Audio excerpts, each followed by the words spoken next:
Weird.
Oh my god, is this a new Five Nights at Freddy's?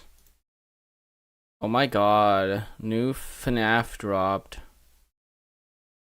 Oh my god.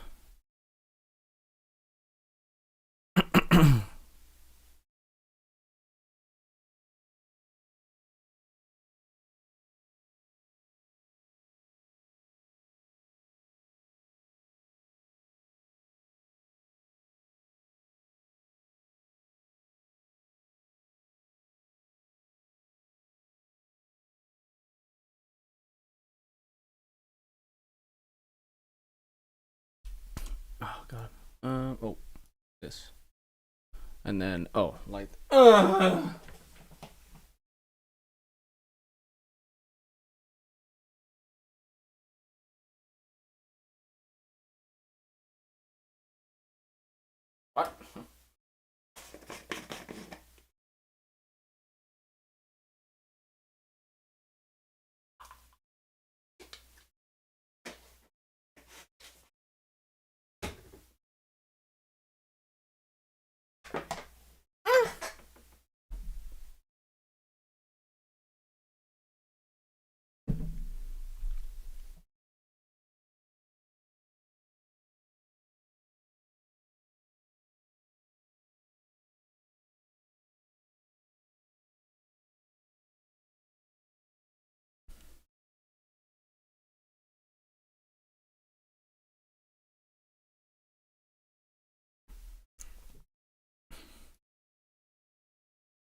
What do I do here? Is the new ban list out?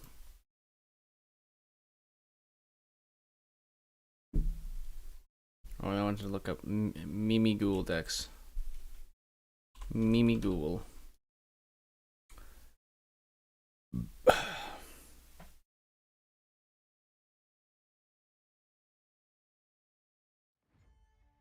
Rose from Halifax? Okay, well, I'll watch that one even if it's not that good, you know?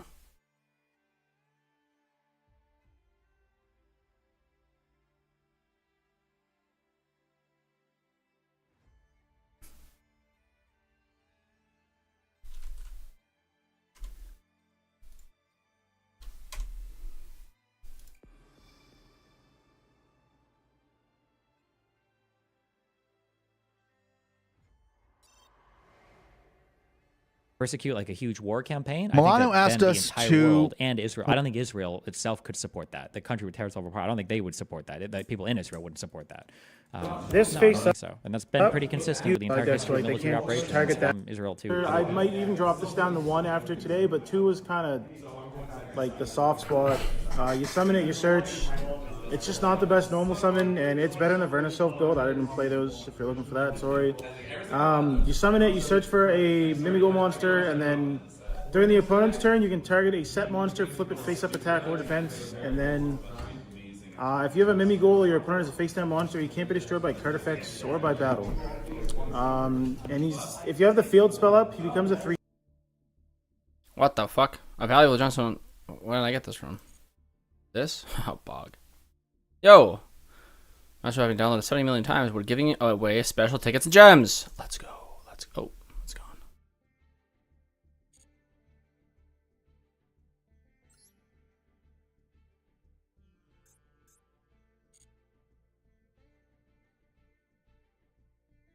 The problem is I don't want to play solo mode. I'll actively avoid playing solo mode. Yeah. Is my deck illegal yet? Yo, am I on crack? When does the ban list go out?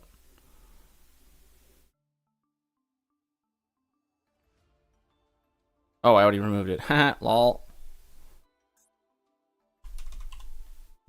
I have a strange feeling people aren't even using Game Puppet anymore. Oh yeah, I think it's gone now. No? Yes, okay, it is gone.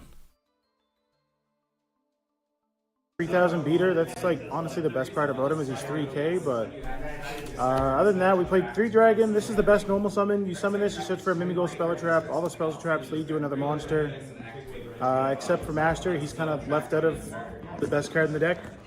When this is flipped face up, you destroy all monsters you control and give the control of this to your opponent. But your opponent usually flips this, or you flip it for them. So you destroy all monsters they control that aren't Mimigos, and then you take control of it back.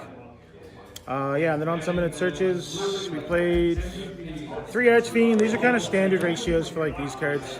3 Archfiend. When it's flipped, the controller of it discards a card, the opponent draws a card, and then switches control. So if you give it to your opponent, they discard, you draw. And then when it's summoned, you target a you target a set monster and flip it either face-up attack or face-up defense position, which lets you like trigger them all. It can target itself because it's face down. And then this one, I kind of honestly wanted to play 2 of it, but I just played 1 for today, so I might take out one of these for one of this. I know that's unpopular with the Mimigo people. When it's face up, your opponent cannot target spell cards with card effects, so they can't target the field spell to get rid of it with like SP. I play Defissure, my side deck, so like they can't just target that to get rid of it with Cyclone or whatever. And when this one's flipped, your opponent banishes 3 cards off the top of the deck, and then they have to give you one of their banished monsters, which today was just like a bunch of hand traps, but there's still free bodies to link stuff off with. Fair enough. That's it for the Mimigos. There's not a lot of them right now. Hopefully we get more next set that are good. I played 3 Fenrir and 1 Unicorn. Ew. You need to play please. this with something that helps you like win the game because they're all small.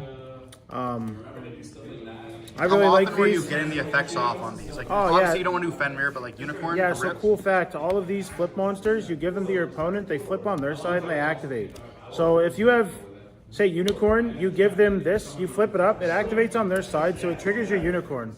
So like you can turn 0 Unicorn, you can trigger Fenrir like whenever you want without going into battle phase and attacking if they're not activating anything. I did these a lot. Any turn that this was face up, it pretty much activated. So I was ripping extra decks apart with this a lot. I think I didn't expect this to be as good as it was. So after today, honestly, I think I might like drop this to 2 and then play like 2 Unicorns. Just go like 2-2.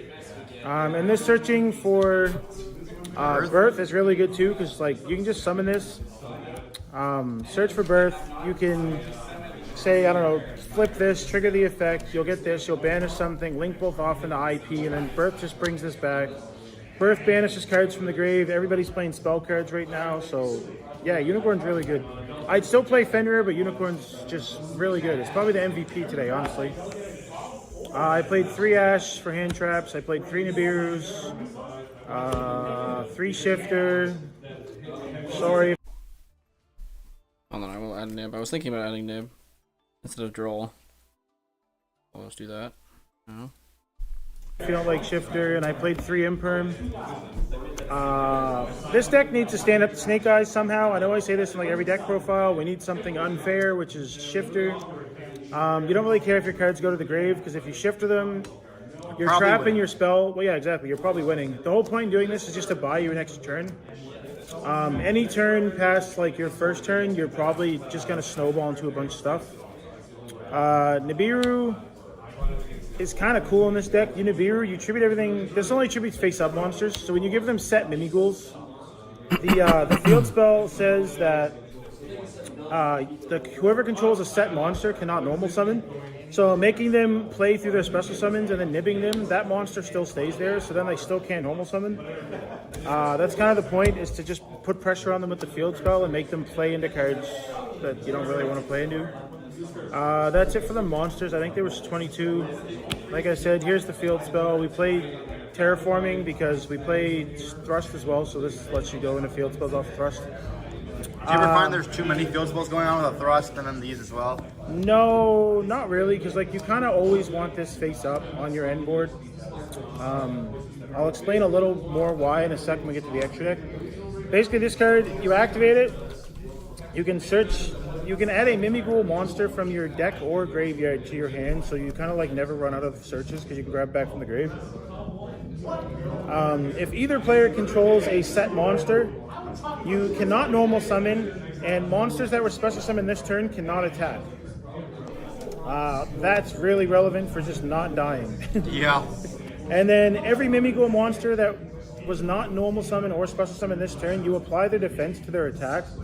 So for people who don't know, they're actually like kind of They're big. 25s and stuff Yeah, like that. this guy turns into 3,000. He goes to 19. He goes to 22. And Dragon is randomly just 25. So they're all beat sticks, like once they float around and stick around for a turn. Yeah, this is a crazy field spell. Just having the field spell up just let me not die and won me a lot of games. I played Two Maker. There's not enough flip monsters on the deck to warrant playing 3. I was playing 3, and then I was just running out of monsters way too fast from resolving this all the time. This card says you take 2 flip monsters from your deck.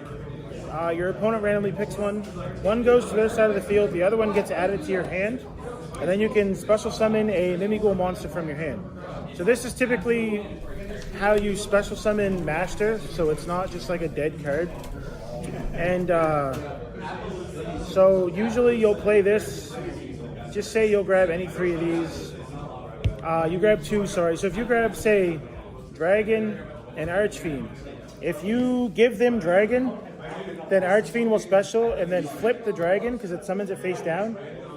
Dragon will then activate on their side of the field to destroy all monsters they control, which is like, yeah, which is super relevant because a lot of the good cards in the game right now, like SP says when your opponent activates a card, do this. So if this flips up on their side, it'll still destroy. Appaloosa can't negate this because it's your card, not your opponent's card. It destroys everything that is not a set monster or a Mimighoul, and then all the flip monsters give control back to the opponent. And when this one's flipped up, like I said, you draw a card, and then your opponent discards a card. So if you play this, it doesn't really matter which one you get. If you give them this one, and you summon this, you'll flip this, you'll get control of it. You get a free, basically, Link 2 or a Rank 1 XYZ. Or even if you give them this one, this is like the best summon in your deck. So you just special it, search another card, and then you just keep going from there. This one, if you already have Dragon, you'll grab like these 2, because if you give them this one and then you special this, it flips up, you get this back and a monster, so it just generates a lot of bodies. And this card also says when it's in the graveyard, if your opponent special summons a monster, you can banish this from the grave, target a set monster, and flip it up. So this is usually how you trigger them on your opponent's turn when they don't want to flip them. Normally they do, because the quicker they flip them, the quicker they get rid of them, but this card helps win a lot too. It's really good with the trap. We'll show that in a sec. I'll save these for a sec. I played 2 of these. You use your extra deck a lot. This is kind of just like an XYZ toolbox deck, or rank Link toolbox deck, so you don't want to banish everything. And again, space is kind of tight. I didn't want to go too far over 40, so I just played 2. Like I said, Kashtira Birth. This card's just Monster Reborn every turn. It's really good. And I played these. These cards are really good in this deck because, like I said, when you give your opponent a Mimighoul and it flips, it activates on your opponent's side of the field. So they activated the card effect. So you can just use this to draw 2. You can take control of a monster. You can look at their hand and get rid of a card. You can just thrust into like whatever you need. So one of the most important cards you want to try and end your board with is this. And sometimes you have to summon Dragon and look for the field spell, which means you can't search for this. Thrust helps you just get to this even better. And you can get like Talents, you can get to like I said, the terraforming, it lets Oh, you get my to the body mini is goal spell. This just rejecting like the gets gym you today. whatever you didn't get. Yeah, tactics is just tactics. Like it's one of the best cards in the game. This card is what really helps you win the game. So when you activate this, you take a Mimigo monster from your deck and you either summon it face up on your side or face down to your opponent's side. And because when you activate this, the monster was summoned this turn, so you can't flip it. So when you have the field spell and you flip this, you give them a monster set. They can't flip it up. So now they're locked pretty much into not normal summoning, which against Snake Eyes is okay, but I mean, if they can't normal summon Ash, they can't normal summon Poplar, they can't just do a normal summon, they have to play with a lot of special summons, which hurts a lot of decks. Like I played against Ritual Beast today, that deck gets 5 normal summons in its turn. This shut pretty much that whole thing down because I gave them a Mimighoul so they couldn't just link it, contact fuse it off. These two cards are just really good together. Oh, sorry. Another thing for this too, you can only do one effect per turn, but when this is in the graveyard, you can banish it and target any amount of Mimighoul cards on your side of the field, return them to your hand. So somebody tried to evenly me today, and I think I banished this and bounced like 5 cards. Because I had just a bunch of guys face up, and then the field spell, and they're evenly pretty much did nothing. And I play this because all your guys are different types. There's like Dragon Fiend, Beast, Psychic, Nibiru's a Rock. So like you can play around this really easily, and it helps against like the Fiend decks. Just keep them in check. It stops the Fiendsmith cards. It really helps against Snake Eyes too. And the extra deck play access code because we just need a way to kill people in this deck. You get this pretty easy. Yeah, we play the Griffin. This is the other card that I was talking about. I think it was, I'm not taking credit for this. I think it was the guy who played this deck at like the Nat stream. He was playing this. That's what I started playing it. You pretty much just like make this during your opponent's turn with IP because all the cards when they flip they come back to you so you get bodies. And then if you have this face up, you link into this. You flip room. So you'll flip room. You'll give them a monster, say up here, and then you'll link into this. And this is up. They have a set monster they can't flip, so they can't normal summon. They can't attack with special summon monsters. This stops everything that was special summoned from activating its effect. And then you just discard a card and you set the room. So on your turn, you flip this, summon master, search for dragon. You can normal dragon, and then it all just goes from there. This card was really good. I used it a few times today. I didn't end up on it on every end board, but it was good. We play a Nightmare Unicorn just to get cards off the board. Phoenix. I feel like this is becoming standard again. We play Gloomy. They're all Earths, but we play this, which just takes a level 1, so it helps you get into Gloomy. This just takes like beat sticks, like the Witch. Takes SP. It's pretty good. We play IP. This is probably the best card in the deck because so many of their cards come back to your side for bodies. We play the One Little Knight. Sorry, I'll put these like down here so it all goes the same way. And I played this. I forgot to put the trap in my deck. Oh my god. So this was kind of just here. It's really good though if you play against Centurion because if you go first and you make this, when they start to summon their bodies, you get to pop other cards. So it like helps you get rid of the field spell pretty easy. Other than that though, yeah, I would have played the trap. You're not going to see it in my list. I forgot to play it because I was in a rush. What's the trap? And then we play like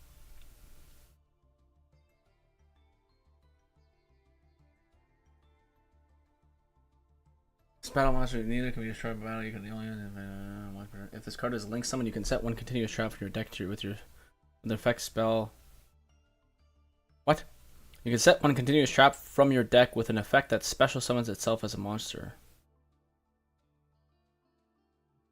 Oh, also this card cannot be used as link material this turn if this card is spell. Oh wait, what the fuck? like the Zeus cards. So What's the fucking wait? Hello?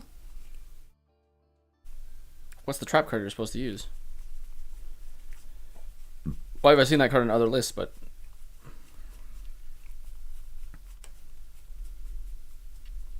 Am I on some crack here? we play this, we play this, we play this. You can summon this, attack directly, overlay this, with this. You get like 2 to 3 nukes sometimes, depending on how many monsters you put into this. I played Prime. Sometimes you need to flip all of your opponent's stuff up so you can either do damage or just to get the bodies on your side. Oh no, everyone's asking. That's why this is in here. I played this because, like I said, it's kind of hard to kill people with this deck because so much of your stuff is like just small monsters until the turn after. So you can like make a board, flip your stuff, do your things, and just throw this on top of something that's like little usually. And I played this. Again, the field spell says no normal summons, so they're forced to special summon. So sometimes, I think there was once today I made this with like 3 materials, and every time they special summoned, I just bounced the thing back to their hand. They didn't kill me. And then you just start making a board, you beat them down, you can throw this on top of this, so like attack, you can do this, and then this, nuke the board once, and then start building your board back up if you have to.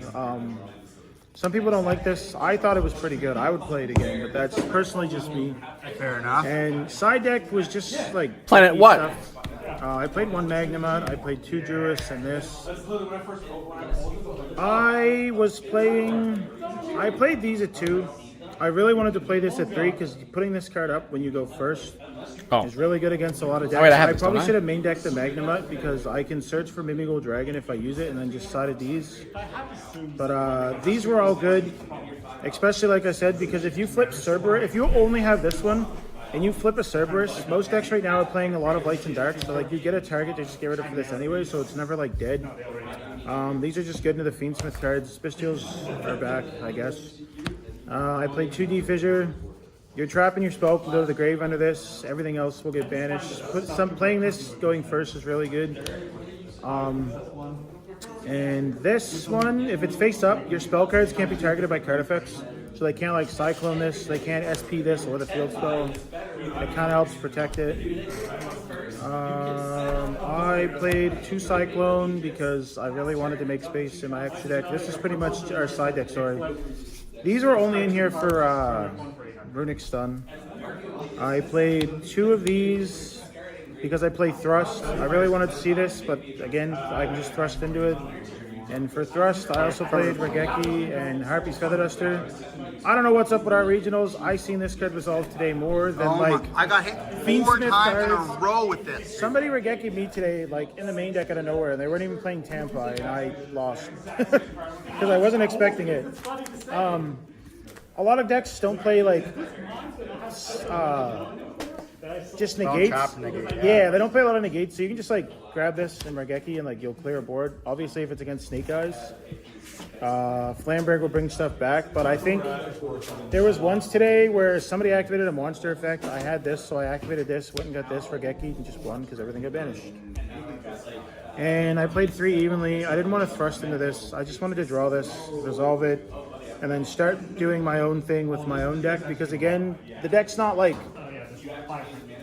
unless you have like your side deck or you just drew like really good, you're not breaking Snake Eyes boards with this deck, unfortunately, unless you have like your power cards. So I just wanted to draw this, resolve it, and then go from there.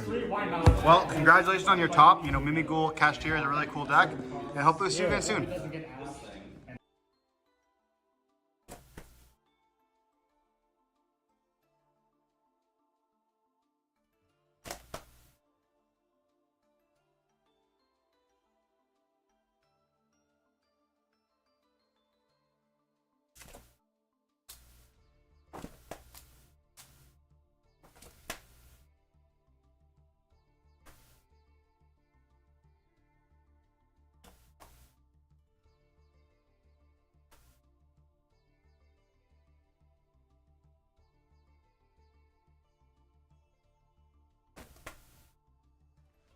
Almost certain I have this card. Hold on. Where's...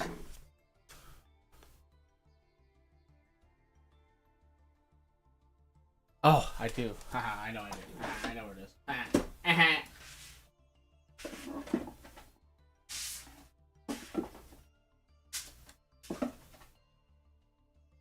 It came out right at collection too, so it's gonna be this spot.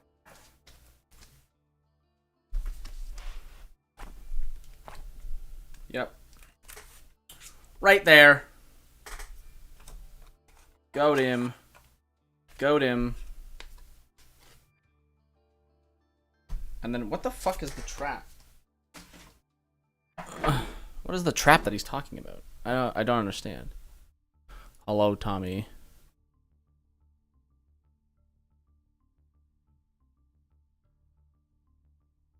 What is this trap? Trap played with silhouette rabbit.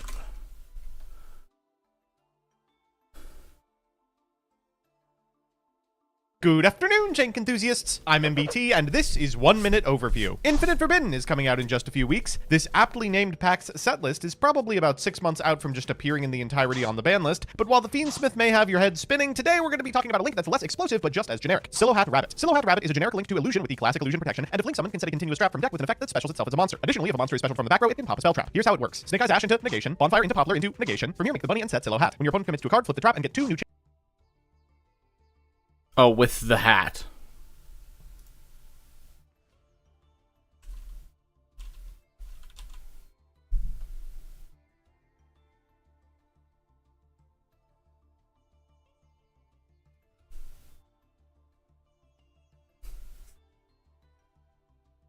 chain negates plus the bunny's pop. Alternatively, try Azure Room for a Wax Solemn Judgment, Apophis if you're really in on traps, or trigger the bunny off of a temple summon. My take, this card's in a pretty bad place. The above combo sounds cool as a backup line a la Verte Anaconda, but right now you might as well just That aged poorly. bunny off of a temple summon. My take, this card's in a pretty bad place. The alternatively, try Azure Room for a Wax Solemn Judgment, Apophis if you're really in Alternatively, try Azure Room for a Wax Solemn Judgment, Apophis if you're really in on traps, or trigger the bunny off of a temple summon. My take, this card's in a pretty bad place. The above combo sounds cool as a backup line a la Verte Anaconda, but right now you might as well just go Moon into full Fiendsmith combo. Maybe when they send Heaven to Heaven.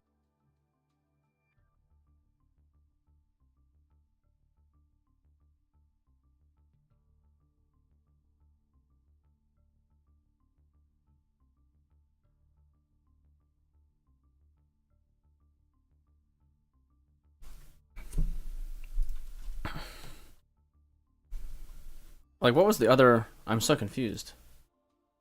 Hold on. Like, other Mimigul decks that use that. Control on his board is just amazing. Play with return some monsters. Yes, people who play 2 of 2s, I don't care. Because you can't be then come field 1 cash tier of birth water. Change one activate learn.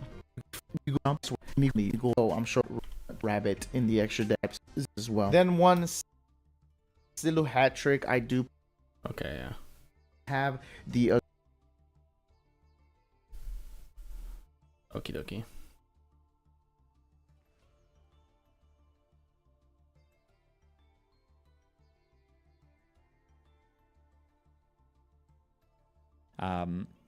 You could probably in the 40s and 50s, you could probably make stronger arguments for Israel being genocidal in nature versus today. It's just stupid.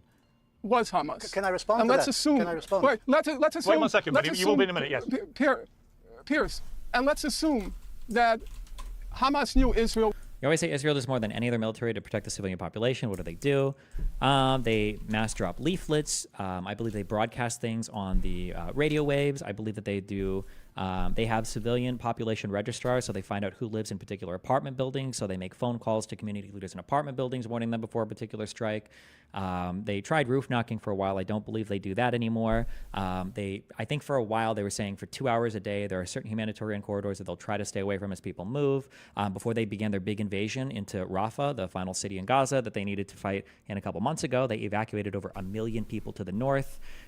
Keep in mind that Israel is doing all of these things while the enemy is fighting from civilian areas, while the enemy is trying to get as many civilians to die as possible, while the enemy is not cooperating or helping whatsoever, while the enemy is not like trying to establish like all of these things are being done. Israel has to take care of the entire civilian population, the enemy civilian population, while the enemy does nothing. Like no other country, you can't name a single example of any other scenario like this in history. You can't name one. You can't name a single example. No, you can't name a single example of this ever happening in all of human history. This face up, so like you can just play the Griffin. This is the other card that I was talking about. I think it was Boot. played this deck with Griffin. I think don't so. know what That else was- was in the extra deck. but it was- I don't care. we played Unicorn takes a level thing. 1, so it helps Okay, Gloomy. make so many Yeah, of their okay. played this. Masquerade. Yeah, Little Knight. Yeah, this one, Rabbit. like, I'll get that. Yep. To play it, so we play this. With this. Zeus You got get, it. like, Downer. play Yeah. Chrome Okay. stuff up. It's in here. And then People with this deck number because 13 and a hard to flip Typhon. your stuff. I played this sometimes. And what the hell is that? Again, the Another field spell reach. says no normal summons, so they're forced. Lurlisk Ezemblu Robin? What? I don't know if that's how you spell that. Ensem. E-N-S.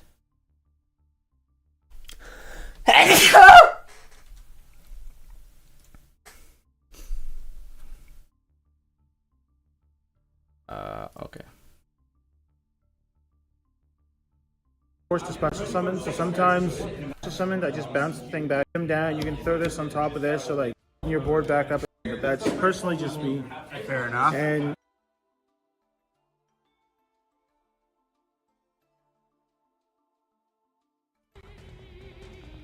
Shuffle back. Engraver. How much does an engraver matter? It's a throne, yeah. Yeah, throne's obviously the best option. Yeah. Card just does too much by itself. Okay, I'm gonna use Mimic Ghoul Arcane Effect in hand. Yeah. For summon self to your opponent's field face down. Again? And remember, you can't normal summon until you flip it up. Oh my god. Really? Yeah, really. I can. Okay. So now I'm gonna link these two away. Okay. And I'll make IP Masquerena. Okay. So I can get one of these later. Okay, I think I have pretty much all the cards that I would need.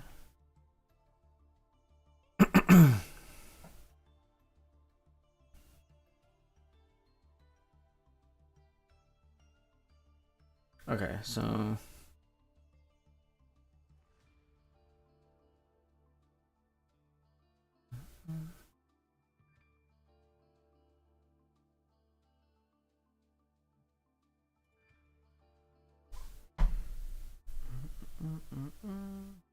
and then 1, 2, 3.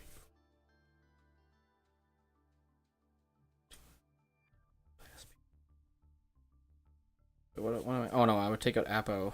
I would put SP and Hat in there. Okay, why is this so much cheaper? Maybe because it emptied my entire cart. That's a good one.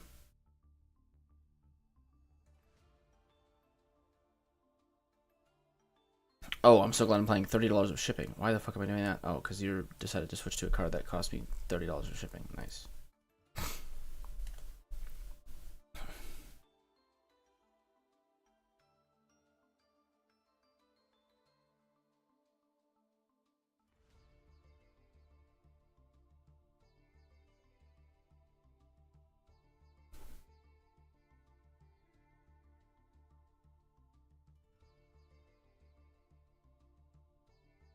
Bro, sometimes the optimization on TCG Player is just so ass. Like, why the fuck did it give me an option? It optimized option, and then it dumped everything into my cart again. Is it because none of them have shipping options? Is that the meme? So it generated it, but then it was like, oh wait, haha, sorry, you can't actually take any of these. Like, what the fuck? What if I try this one? Yeah, same problem. So it literally just dumps everything because it's like, well, actually I had, but you know what? Hey, that's a step better than before. That's a step better than before where I would optimize, I would dump everything into my cart, I would go to purchase, and then it would say, oh, actually none of these have shipping options. And I would go, are you on fucking crack? And then it would go, probably.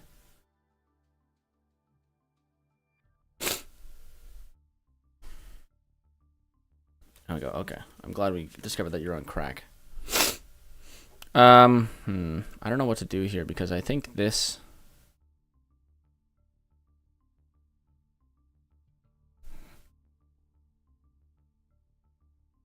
I don't actually know how to build without Gimmick Puppet. I ain't gonna lie to you.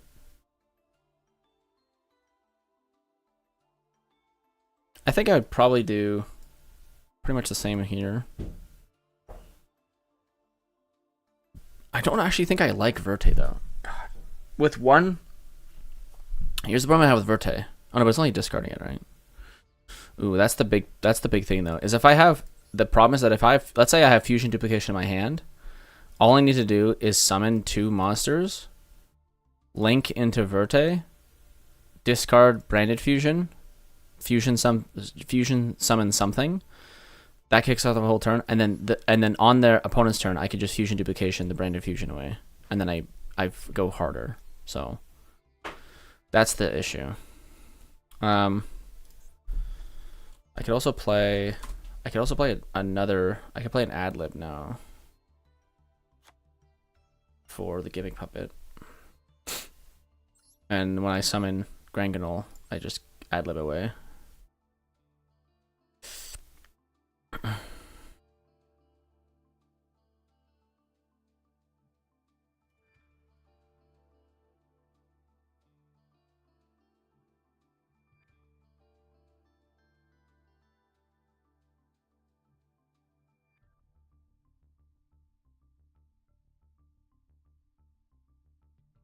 No, wait, why did I do that? Or do I just want to use...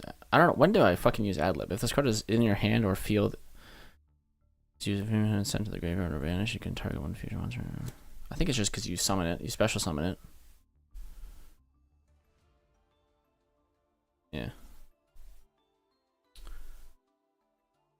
Oh, Jesus Christ, I'm so tired.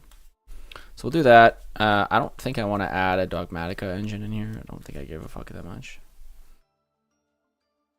I don't think I'm going to add a Regained.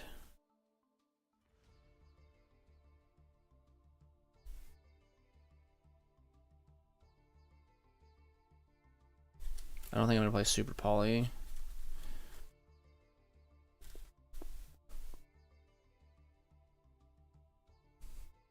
Is Ash used that often, or should I just switch to Maxi now?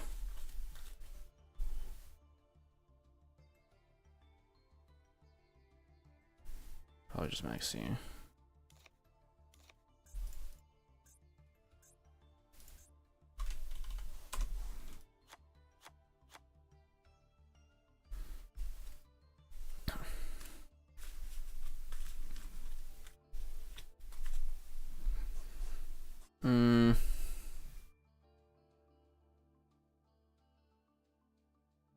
I was playing a lot of Bistro Baldrake. Now he does play Bistro Dispater, which I don't want to do.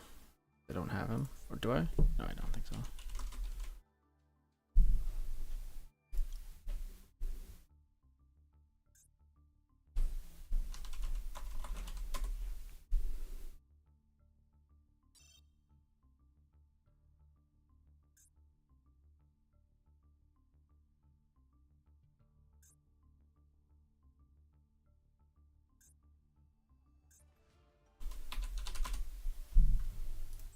I don't. Okay.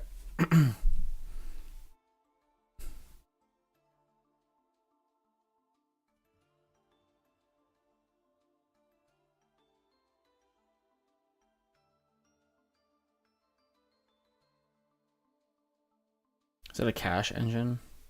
No, tier elements.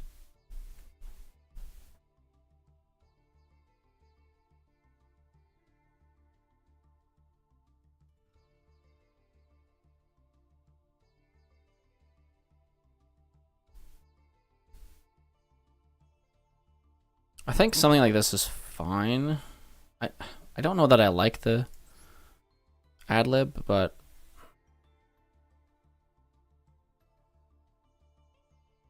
I'm not really sure what else to put for me, guys. Besides Adlib.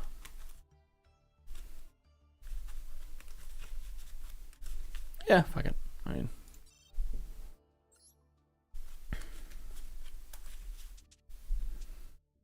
yeah, the real question is, do I buy these cards here? And then the 25th anniversary Rarity Collection 2 is on sale. I could buy it for $129. Now that's $129 Canadian, which it's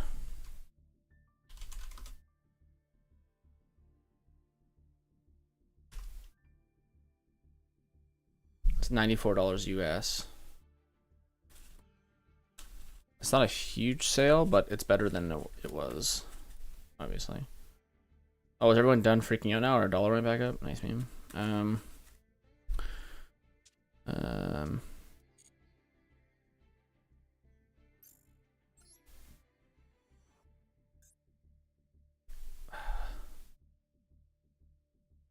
Yeah, $129. I'm tempted to buy it. I like the Rarity Collections. The problem is that Rarity Collection 2 is like the bad one. And it's like, do I really want to buy this one, even if it's on sale? Like, what's the difference? What's the calculation for the difference? Is it?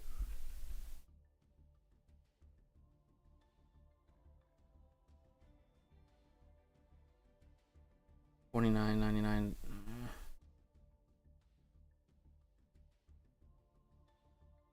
Divided by.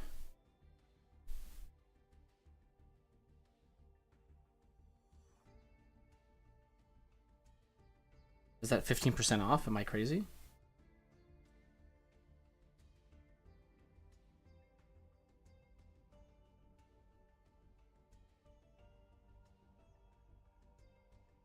Yeah.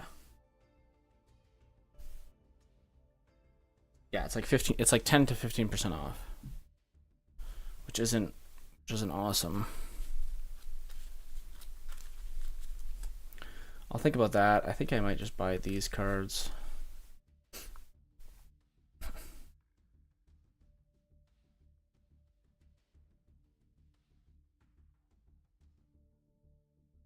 Bro, I hate when it does this. I add a card, it's like, and then all I have to do is remove it. I go to the card again. I'll go to this card. I go, oh, add it to my cart, and then it immediately adds it back, and I don't have to fucking. Oh, thanks, dumbass. Let's re-optimize again, just in case.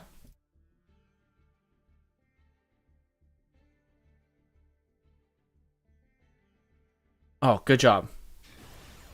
That's how stupid. I really want to buy the White Forest cards because I want to make Runic White Forest, but I'm not spending $30 per card for that one White Forest card. I literally have every other card except for that one. Like, I might just wait and see if the deck kind of dies off a little bit. The only problem is that the deck might not die off if the ban list comes in and bans all the fucking all the Fiendsmith stuff. But it could also die off if they ban a bunch of Runic stuff, right? That's the problem. If they actually reduce like the Runic stuff, then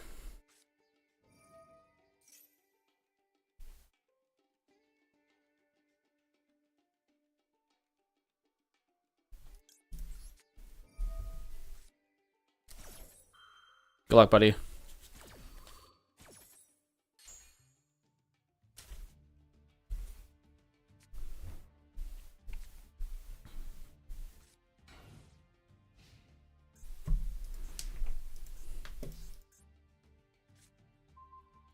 Another Maxi, good luck. That's so cringe.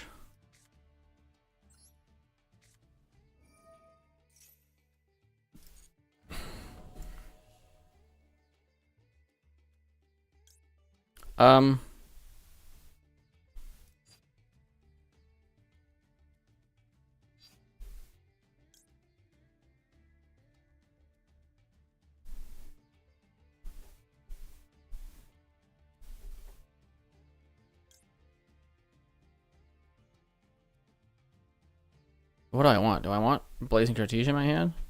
Or do I want Clem in my hand?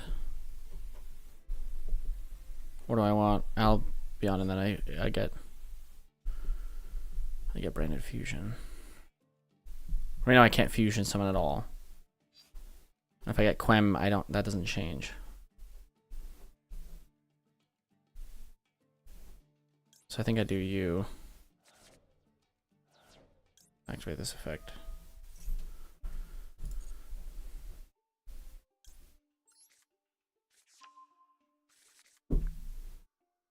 Activate this effect.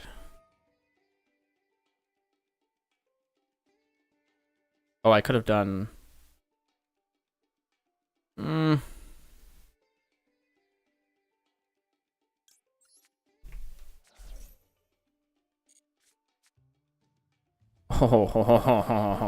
Oh my god. This. Do I discard this?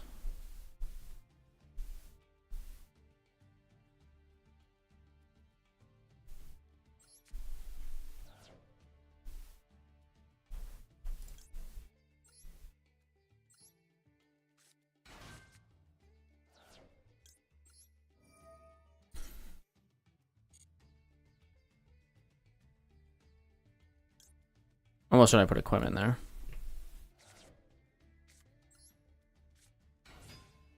Or Blazing Cartesia.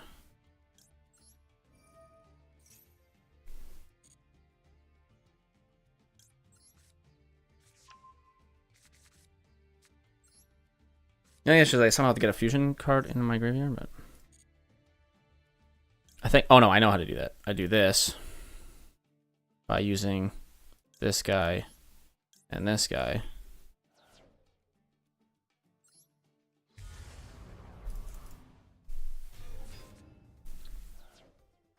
I then activate this ability and this ability.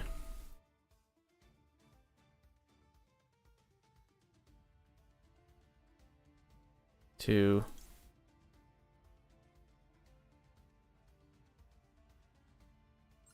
summon you out.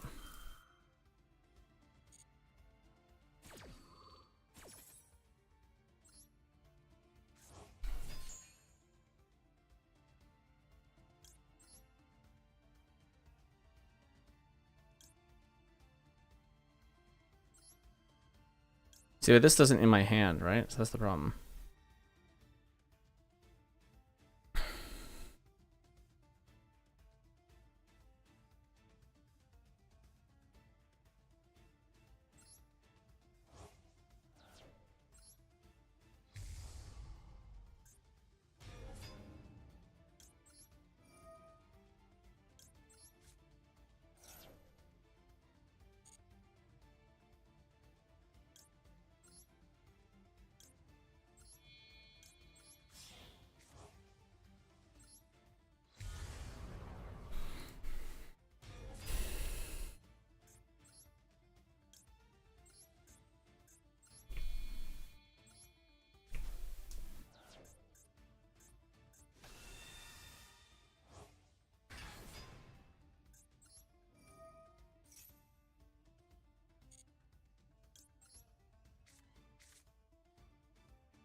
Easy.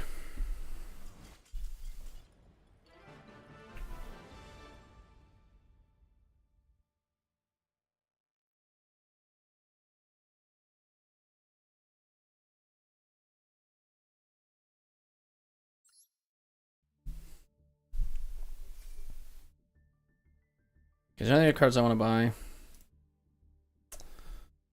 Because I always do this, then I forget a card, and then I want to blow my brains out a little bit.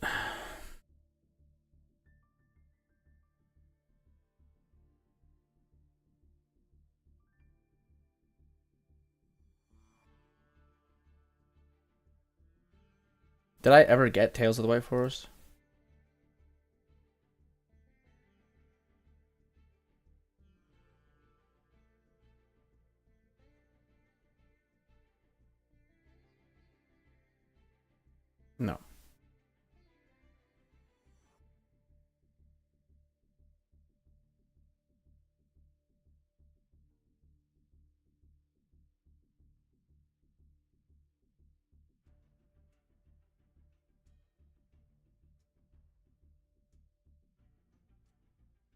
But where does this card go?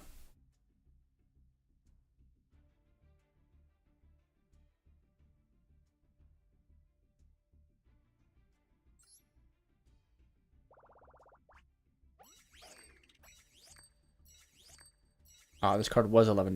Not long. So I'll buy that.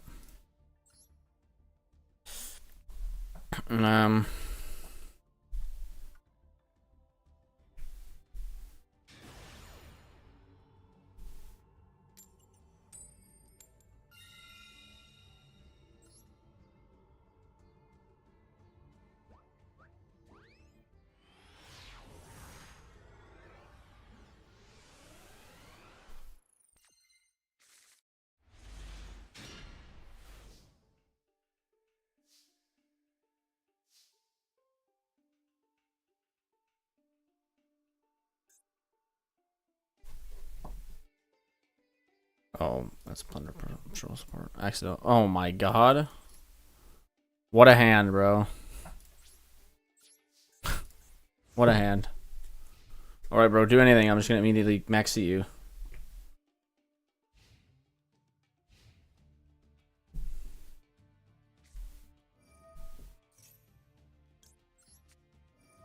It's okay, called by the grave, but I think I can activate another one.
Get fucked.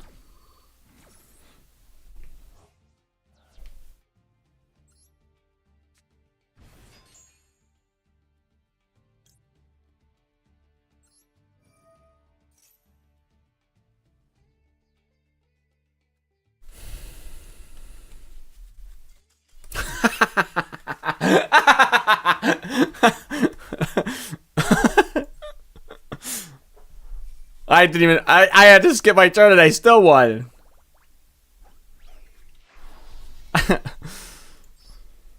All you need is a maxi.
Okay, here's actually the meme. Here's the meme.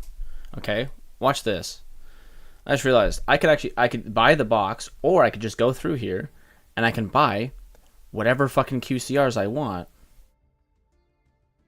So if I just do this, and I go filters, and I go here, and I go, oh, just show me all the quarter century secret rares. Oh, that's crazy.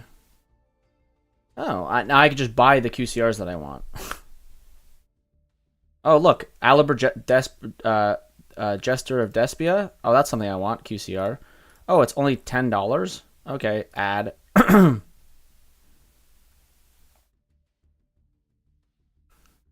Add. Done. Oh, that's crazy. Don't need that.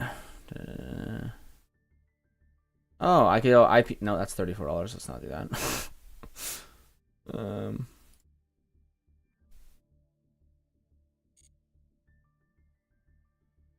Polymerization, don't use that enough. QCR, Red Eyes, Dark Dragoon. Brinbrum, QCR, immediate. Add that. Yeah, duh.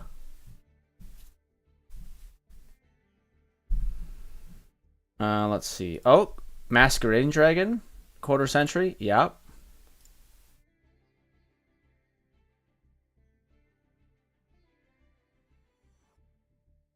Underworld Goddess. I don't know. I have 2 copies of her already. I don't know that I want a QCR.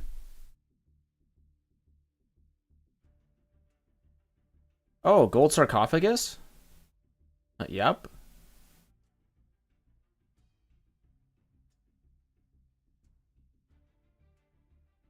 Ooh, Book of Moon. QCR. I mean, yeah, but the problem is it's $6, so that's 6 times 3. No.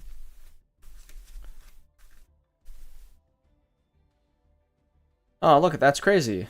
How much is that now total? Oh, that's $98 American.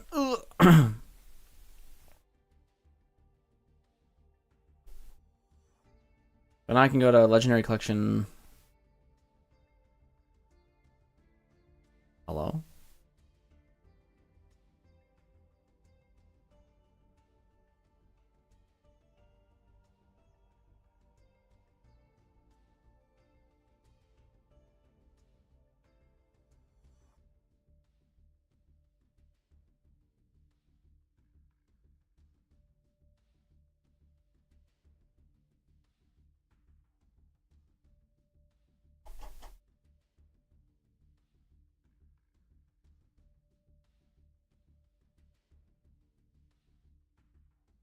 How the fuck do I search?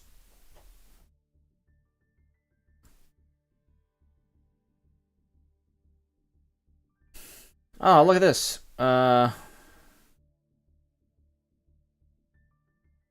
Holy fuck me.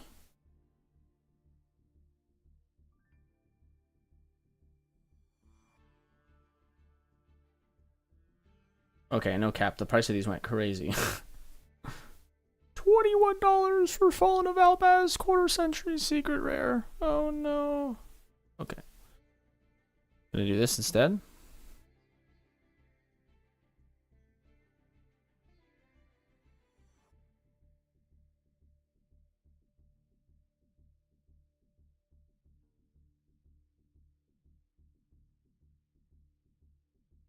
Hey, I don't want the quarter century secret rares anymore. You go goof. Oh, fuck me.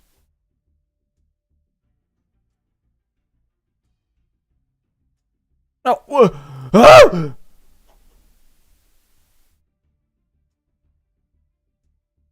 Okay, fuck you.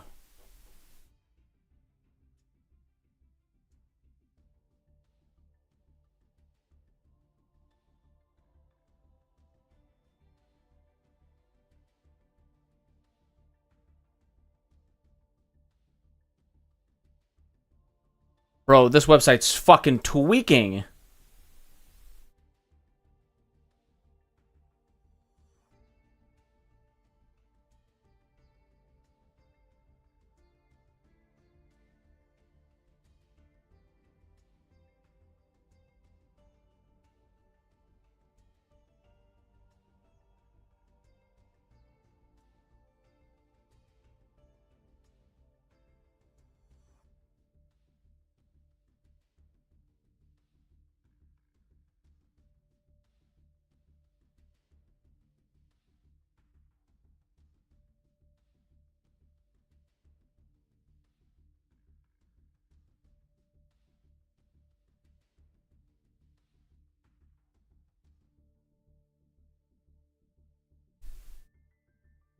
Oh, no. You know what's also the real answer to all this, too?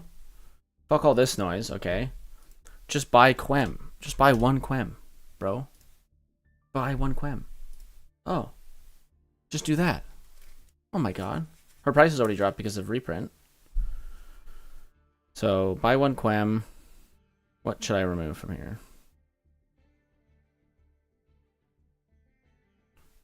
Let's remove the Alibur Jestiper Despia quarter century. Let's just remove that. Let's just also not buy this. We're not going to buy it. No, we're just going to use the money and buy a Quem and make my deck just better. So we're going to take this away. Bryn Brum, you're $3. I'll keep you around. Goldsark, I'll keep you around. Masquerade Blazing Dragon, maybe I'll keep you around. Oh, this is still $100. Okay, hold on. Hold on. Hold on. Hold on. Checking. Checking.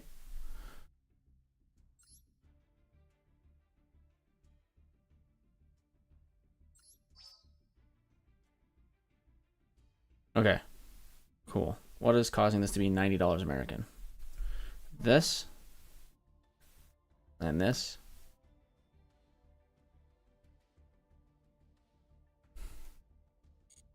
Because I want to spend as much money as I would have spent on the whole box, but instead, not the whole box. So $90 is good, I think, right? What was it? CAD USD.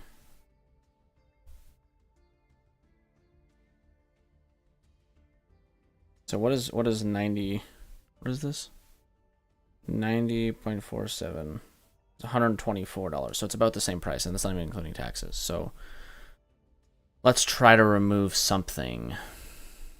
And that answer is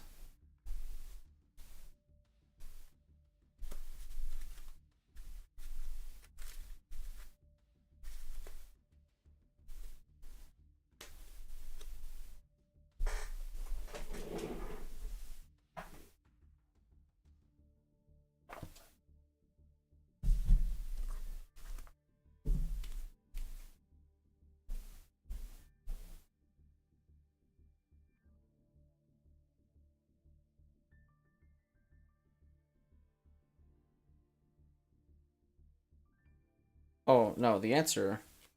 I know the answer. Well, it's quarter century. This one's only like a platinum secret rare, no?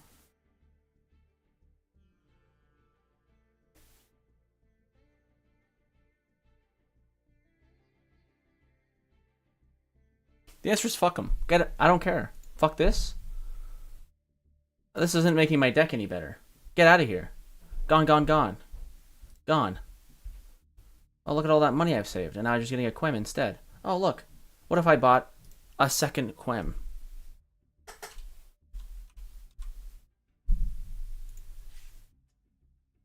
I may not do this. I might.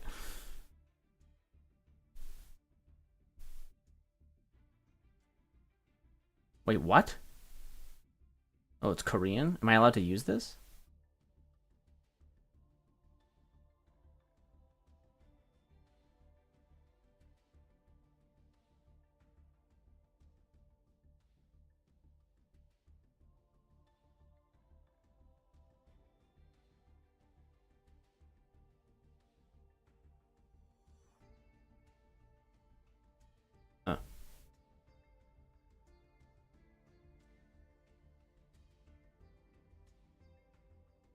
Okay. I can do 2 Quems.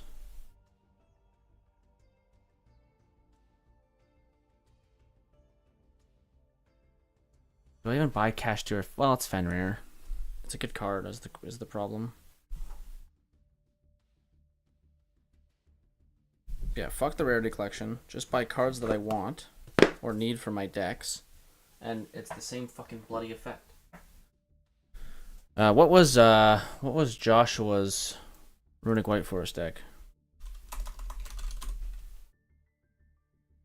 Joshua.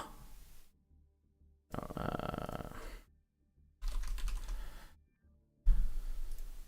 problem is this is $30. It's the same fucking price as Quem, but I'm only gonna use it in.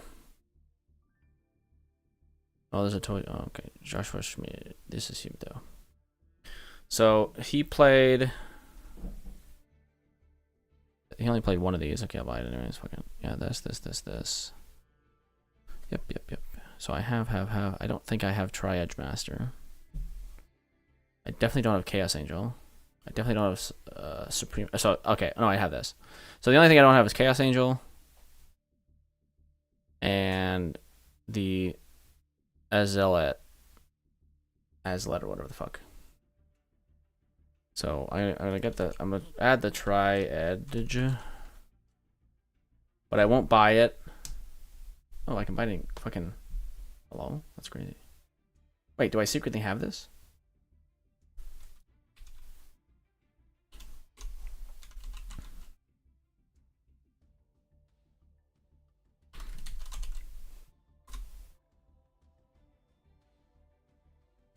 No, it's just the QCR. I thought it came in a rarity collection. Battle Legend Monsters Revenge Secret Rare. I mean, there's a small chance I still have it. It's also a secret rare. Tri-Edge Master.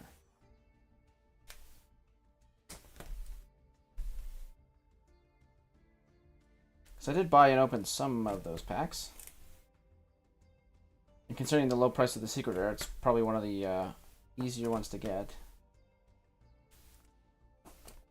Or it's just that unused.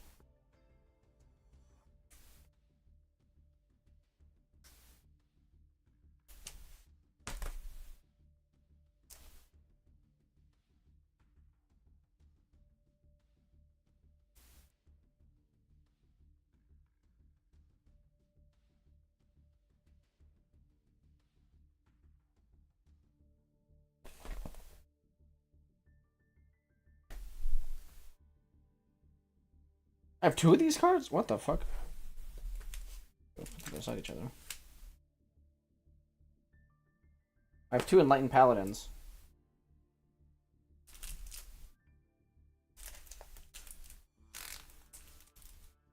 QCR, by the way. Still in the wrapper.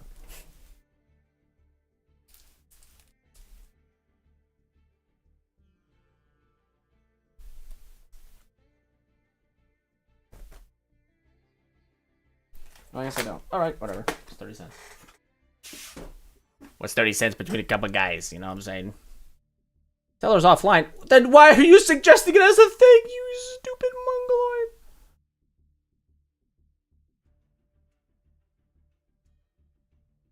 Okay. So, I'll buy that. A Quem. Should I do 2 Quem? I am doing 2 Quem, aren't I? I am. Funny. Tri-Edge, Cash Tira, Fenrir, Shrimp Zapper, Nightmare Griffin.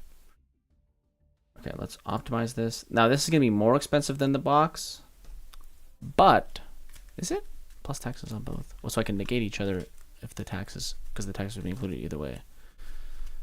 So I think this is still more expensive. Oh, God. Yeah, it's going to be. I think it's going to be, unfortunate. Oh, unless... Oh, no. 109. So, CAD to USD. So 109. Yeah, it's going to be more expensive. Well, it's less expensive than if I bought the box full price. Huge flex.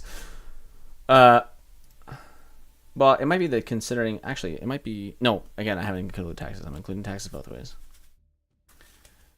So I'm about to spend like $120 on a bunch of cards is what's about to happen. But I get 2 Quem. Yes, I know Quem is going to fall off in price. I know. When does the tin come out? When does Tin of Dueling Mirrors come out? Now, here's the problem, actually. They could short print the fuck out of it. And it's September. It's the end of September.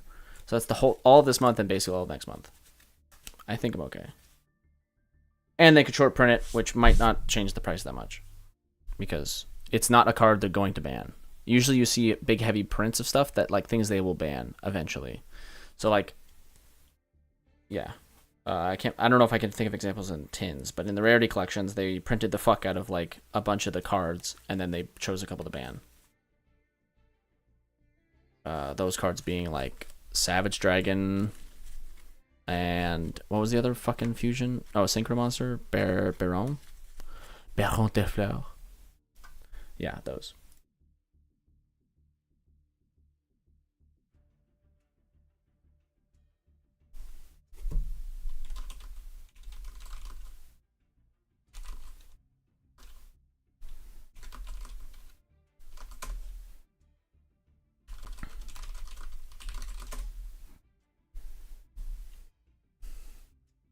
So, okay, can I make this any cheaper? Is there anything I can cut to make this cheaper? The only answer is Kashtira Fenrir. The problem is that it's Kashtira Fenrir, which is a good card. Everything else is just like too cheap to even worry about. So I either go and buy only one Quem and then wait on Quem, or I buy both Quems. Is the other shipping free? Okay, both shippings are free, just from 2 different places, whatever. Whatever. Oh wait, is it? Oh, but one I can expedite the shipping on. Should I just remove it because I'd rather get it from the same place? Oh, but it's an extra $1. I'm not actually saving money. So I'm theoretically saving money here by $1. Okay, whatever. Try Edge Master, Celebrate Trick, blah blah blah blah blah blah blah. Yeah, I think this is okay. I think this is a much better gig than if I did, like I said, I did the other way. Why would I buy the collection? And then I also don't give a fuck about the cards, the specific cards. So I think this is the thing where I go to buy the thing. It's like, oh, there's actually no shipping options for literally anything in your fucking cart, by the way. Whoopsie daisies. We forgot that you're fucking a mongoloid. Whoopsies. Good luck. Add them all back to cart now, and then do an optimization so you buy them from places that you can actually ship to. And now it's going to cost you $3 bajillion. Nice. Thank you.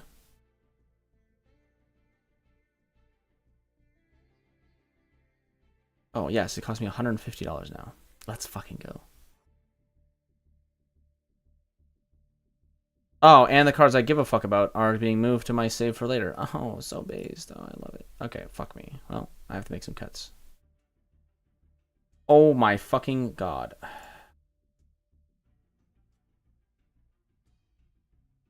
Okay. $150. Nothing is sent back. Okay, I'm only paying $13 in shipping. That's $169. Where am I getting stuff? Okay, so this is gonna be like $200 fucking dollars. Are cards missing? No, there's a bunch of cards here. So what do I do? What do I do? I'm instead spending $50 on each guiding Quem. So 2 Quems at $47 instead of $30. I'm assuming this is an American.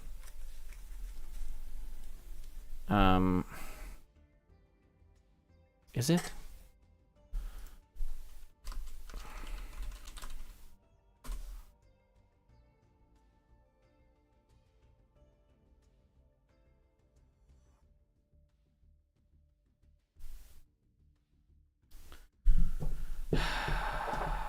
No, I'm just getting fucked.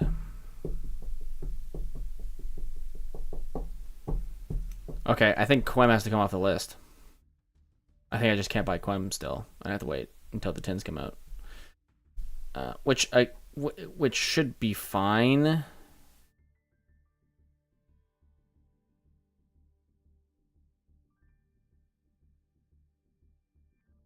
Because now everything excluding Quem is only $73. I say only. Yeah. Okay, that's better. Because then I get to make a Mimighoul deck, which is fine.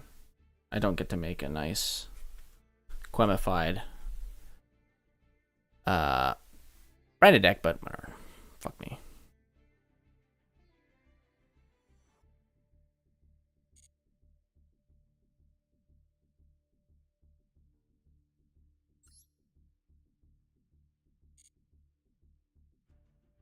Okay. Oh, can I claim submissions? Yippee!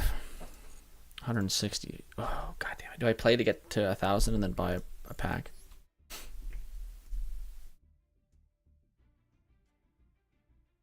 What the fuck? Oh, I got a bunch of free pack pulls. Okay, Pog. I'm pogging. The Shaddoll's. Give me Shaddoll Schism, please. Oh no, it's gonna give me nothing. Fuck me. Oh, okay.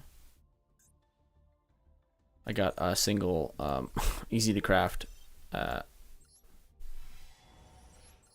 Labyrinth card.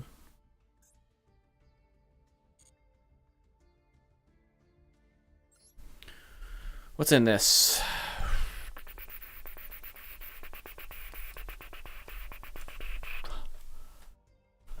I don't think there's anything I give a single fuck about. That's the answer. Oh, wah, wah, wah, wah, wah, wah, wah. So the only, I think I would open these. What other Labyrinth cards I get in there? It's just the one. Because this I can do a Shaddoll package into the... If I get these Shaddoll cards, I can do a Shaddoll package into the branded cards. I don't know how good that is in Master Duel, but it's at least something. Or do I just go and open up Master Packs or whatever? Yeah, I don't know. I think I might just open Master Packs.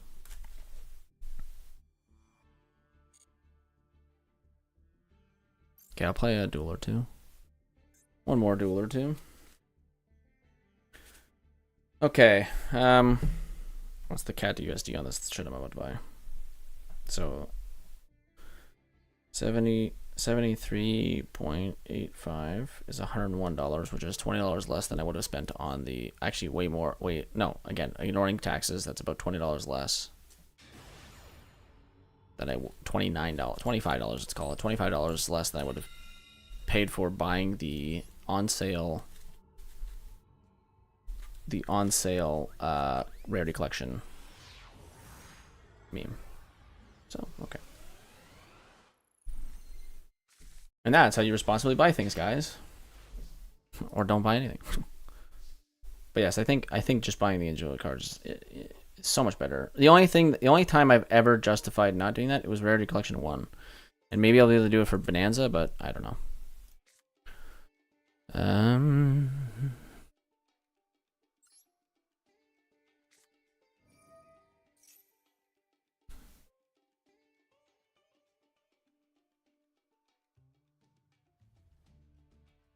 Well, if I full combo, I'll just send this.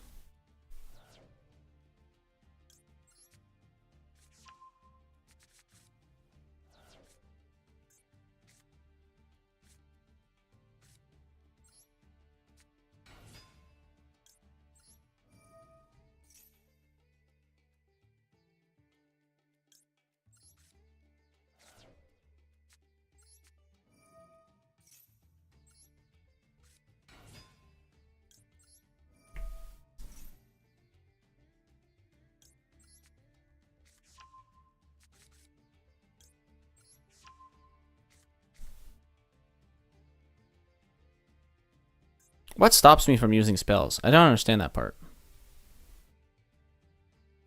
Oh, the Nadir Servant. Right.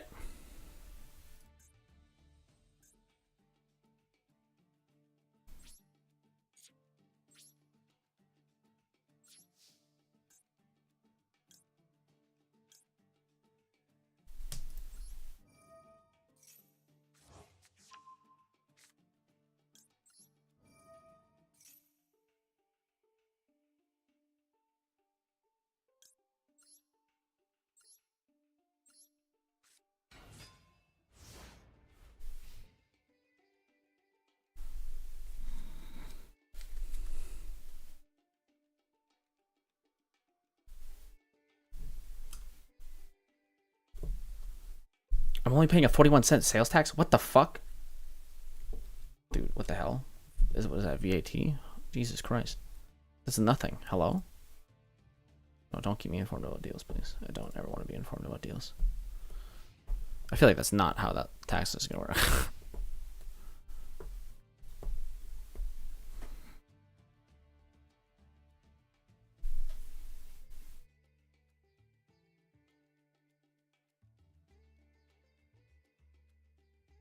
Watch his video. So let's check out Watch Milano the worst Duelist real Fiendsmith quick take. and do some reactants. Let's go. Milano the Duelist. Is this the newest video? I hate Fiends. I don't want to watch him hating Fiendsmiths. Ugh, God damn it. All right, I said I'd watch it. So I'm going to throw the link down in the description, guys. Make sure you go like and subscribe to Milano. And apparently I'm not subbed. Oops. Anyways, let's look at why Milano hates Fiendsmith and see if this is a skit or Who knows what Milano has planned for us? We've all been playing the same couple decks and mastering our strategies, really understanding Yu-Gi-Oh! Trading card game through our decks. Fast forward 5 years, we got fucking 15 hand trap minimum. We got fucking talents. Let me see your whole freaking hand. We got fucking the view of the whole fucking board. Boom. Okay. Boom, man. Explosion. Now in 2024, we've been humbly introduced to the gifted Snake Eyes Ash, one of the most gifted and insane starters. This guy's got 2 starter effects on the same Does it say true duelist only on the door? To keep his brother out. card. But don't get me wrong, he wouldn't have got here without his friends Oak, Flamebirch, Poplar, and not you, Birch. Not you, Birch. And as we progress, remember how everyone was swearing about that card at first? It's ass. Into the Year of the Fire. Yo, put a lighter dark monster in your graveyard, you bastard. Later into the year, we are finally introduced to the Fiendsmiths. The Fiendsmiths were inspired by Snake Eye Ash so much in their 1-card starting prowess that they just decided, you know what? Let's perform a 0-card combo from the extra deck. You just need to do it in the middle of your combo. And of course, we start out with the guy himself, Fiendsmith. You may think his art is greasy, but trust me, he's literally a waste. Yo, I've heard this opinion from people. They say they like the artwork on this card. I don't get it. What do you like about the artwork on this card? Personally, I think the colors are kind of whatever, but like, what do you like about this? I don't know. For me, this is kind of not cool, but whatever. He's a hot dude. You know what? Like, if that's the way you swing, then sure.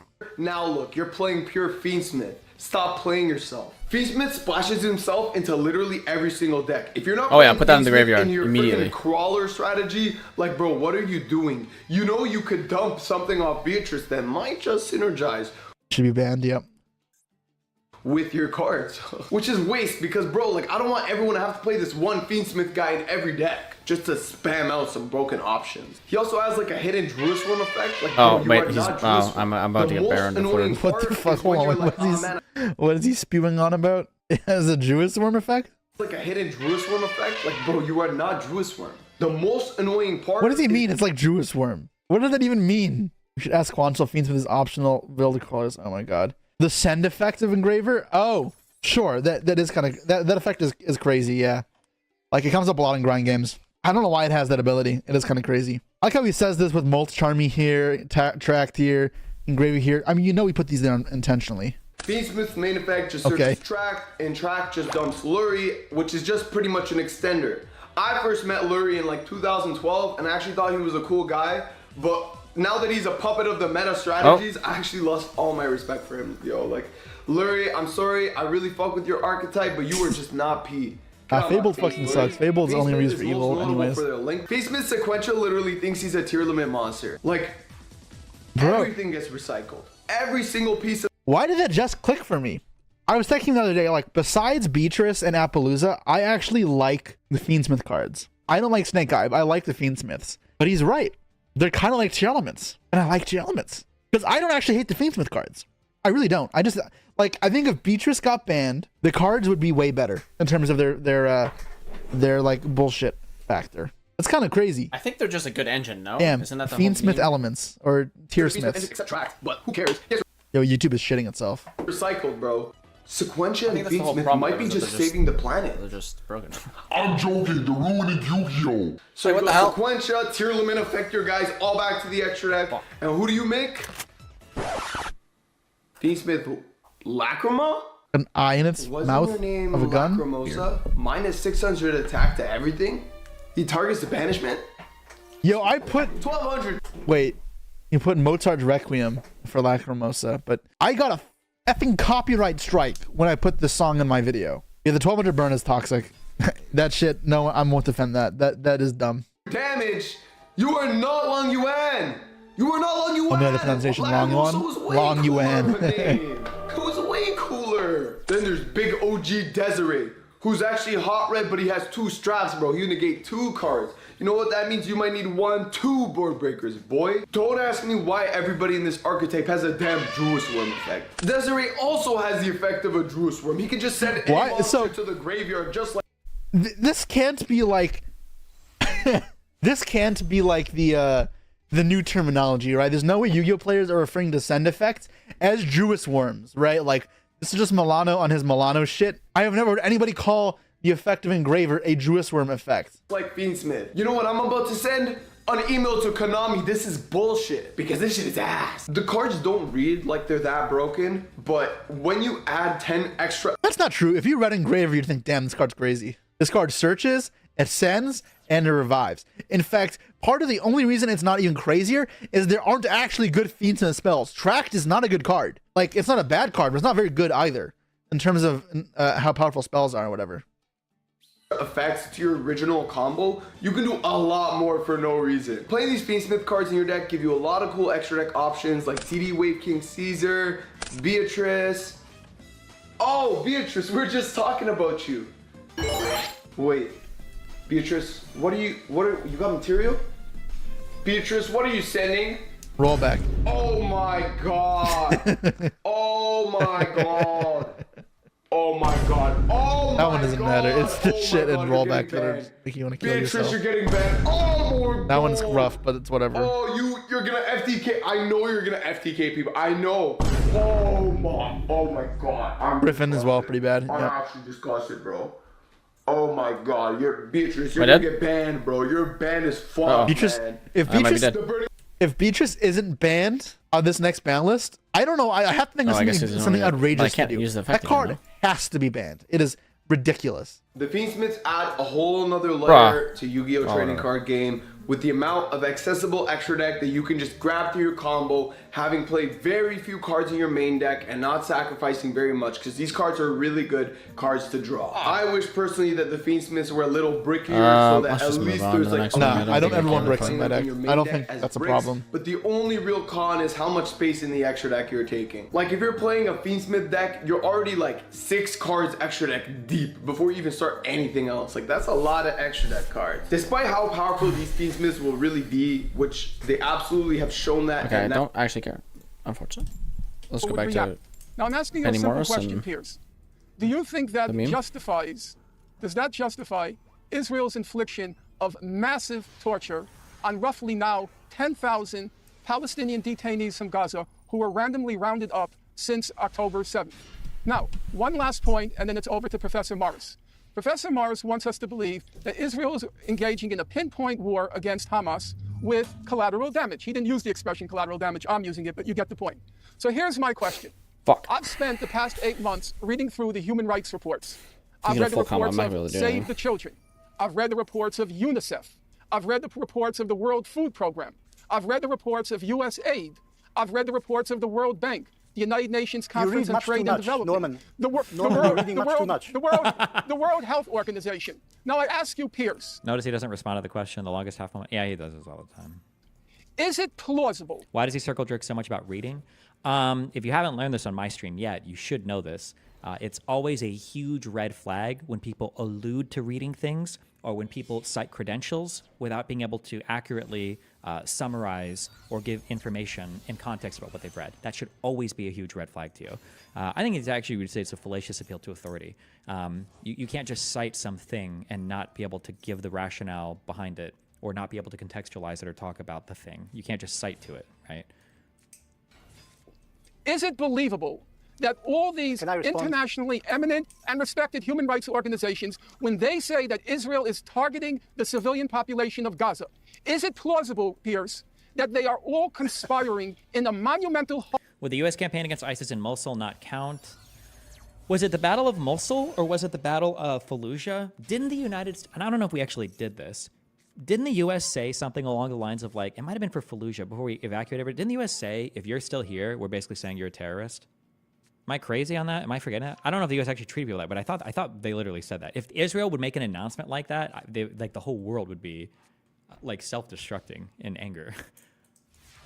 I should try and find that. Oh, my turn. Okay. Battle of Fallujah.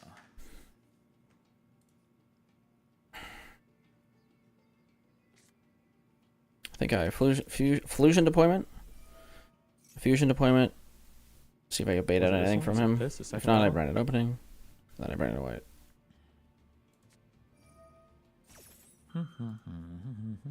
Control F, civilians.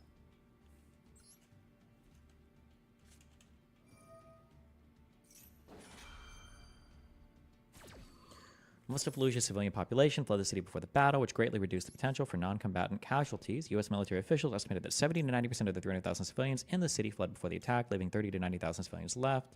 Military used leaflets and broadcasts to encourage civilians to leave the city before the assault. However, multiple news agencies reported that military-aged males were prevented from leaving or entering the city by the U.S. military. Additionally, not all civilians had the means to leave Fallujah before the battle. Jane Aref, who was embedded with the U.S. troops, said that some families wrote, "We are family," on the doors of their homes, hoping the Marines were not attacked during the battle. I'm trying to see if I can source that statement of them saying, if you're still here, we're treating you as a military. A book, bruh.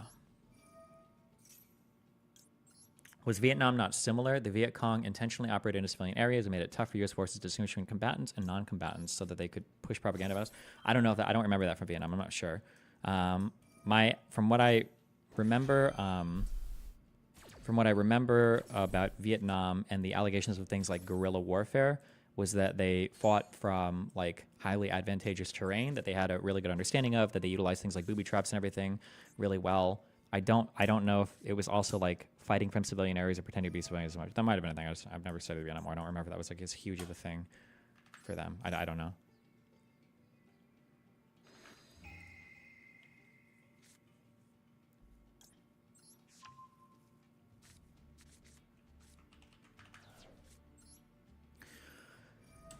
Destiny said they go above and beyond every single military, and it's simply not true. Cow Milker, name one example. Cow Milker. Wait, Control F. Cow Milker. Go. One example. I know you've named it. I hope you've said it in chat. 19 messages. Oh boy.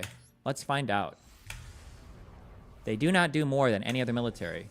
At Destiny, no proof is good enough for you.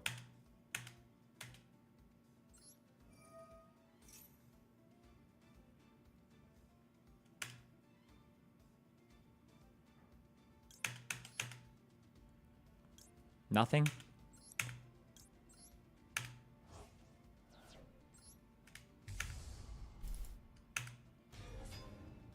Nothing? Not a single example? Nothing?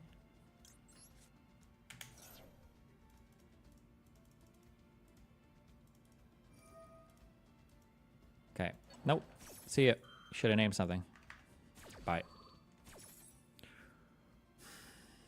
Hoax to deny You just get to resummon that? Israel Okay, is in fact summon it. only targeting Hamas. Is that believable? Well, no. Here's what I would say. Here's what okay, let me answer. Like an answer.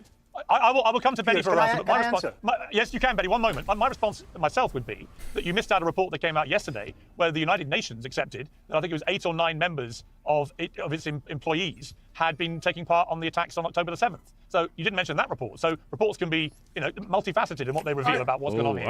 Also, I would say this. I would also say this. I would say, as I said from the very start of this, after the scale of the attack on October the 7th, Israel didn't just have a right to defend itself, it had a moral duty to defend itself. It was the scale. He just board clears every fucking 2 seconds, man. The great moral quandary. How much is too much? And there's no doubt it's a particularly difficult war to propagate because you have Hamas living amongst civilians in Gaza, and the civilian population is 50% under 18. This gives it an almost unique nature, this war, that we haven't seen anywhere else in the world. So it's very complicated. It's not easy. There's no simple answer. But to come to Benny Morris, I would say this, that the problem Israel has is that Netanyahu is utterly determined, it seems, to continue this war, fighting it until every last member of Hamas is eliminated. But this is clearly taking a lot longer than he anticipated. And in the process, many thousands more civilians are being killed. And public support around the world for Israel, outside of the US. Why did you leave the Fallujah wiki before finding the quote? You were trying to make a point on U.S. conduct. I was trying to find the quote where they said that if you're still in the city, we're going to treat you as a combatant. I don't need that to make my point. I've heard that quote before and I just said it before. But the ultimate source was a book, and I don't own the book. Do you want to go and search for it? Has been dramatically reducing to the point where Israel is becoming almost a pariah. And I just wonder how you feel about that and whether there is a way through this which brings this to an end, which doesn't involve killing every last member of Hamas. As far as I remember, Netanyahu said that he wants to get every one of those 3,000 Hamasniks who crossed the border and slaughtered Israelis, he wants to get them either on trial or kill them. I don't know if he said he wants to kill every last Hamasnik, and there probably is no such thing, because every day, every week, every month, they probably hire new... My question for Destiny is whether the Viet Cong is responsible for heavy rates of civilian casualties the U.S. inflicted on Vietnam for its use of human shields embedding among civilians. According to international humanitarian law, yes, they would be, because you're not supposed to operate among civilians, and the overwhelming force of your enemy doesn't absolve you from following customary rules of law or customary international law or laws of armed conflict. So yes, you would be responsible. Recruit new fighters. So that's an important. Well, hold on. The only hold on.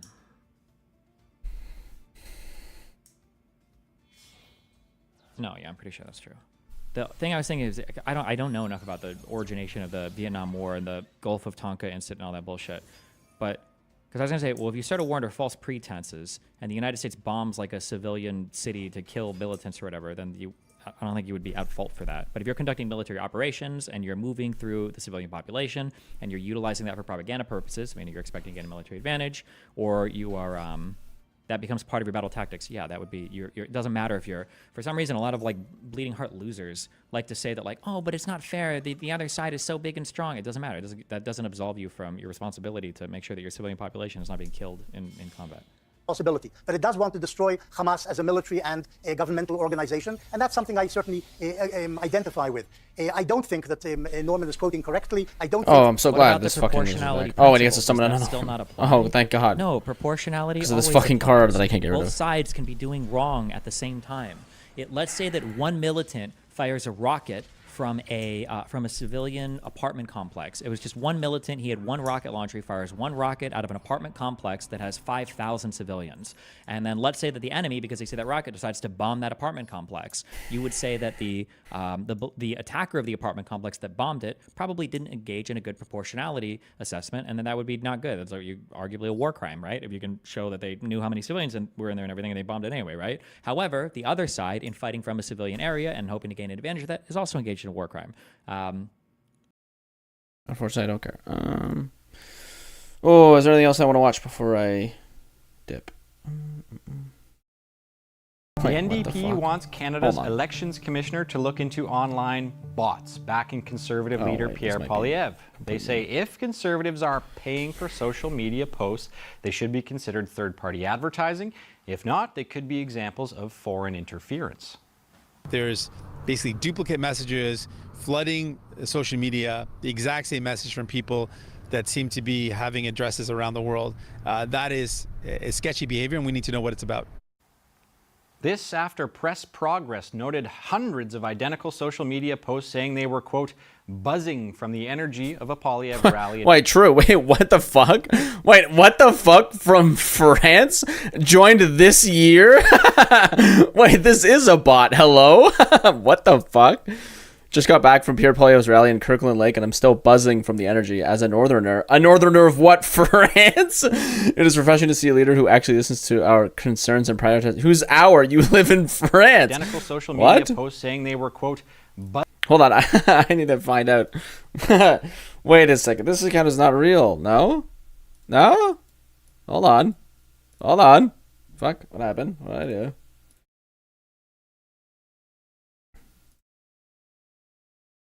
BQMPE. Fuck.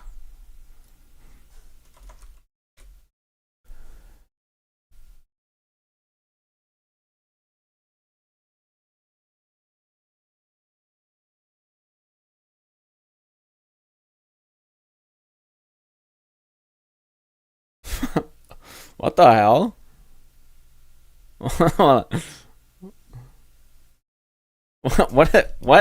What is going on? Wait.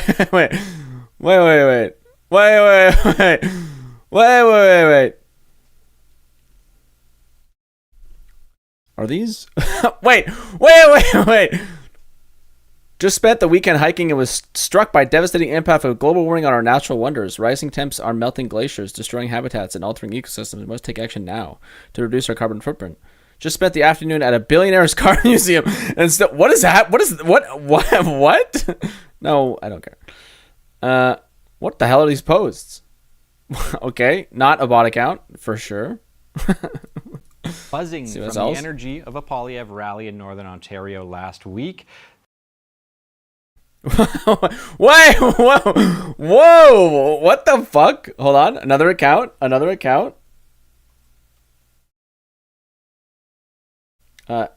Also these names, for sure. For sure, bot. Oh, this account got banned.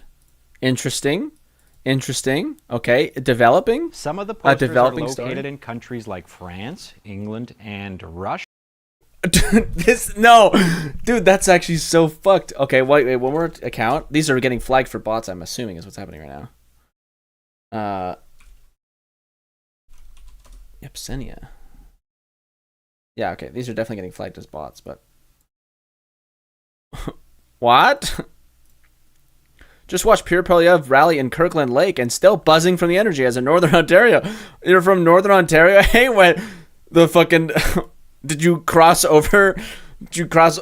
Are you so far north that you crossed over the Arctic and are in Russia? What? Let's see these other posts though. Worst commute ever. Stuck on Majora Parkway and it's down to 1 lane thanks to massive pileup. Wait, what? Are you tweeting this from fucking Australia?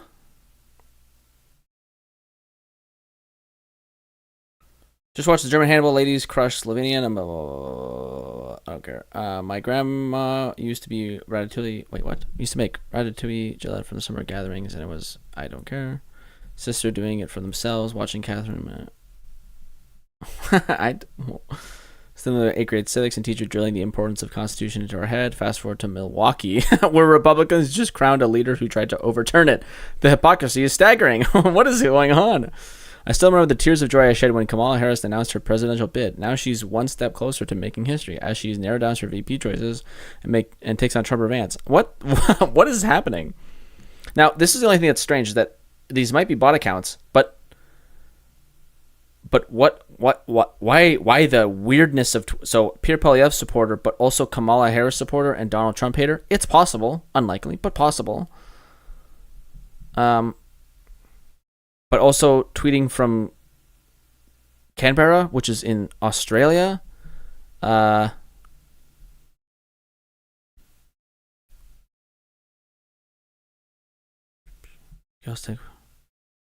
Just filled up my gas tank and wondering how Chevron and ExxonMobil. I thought you're Canadian.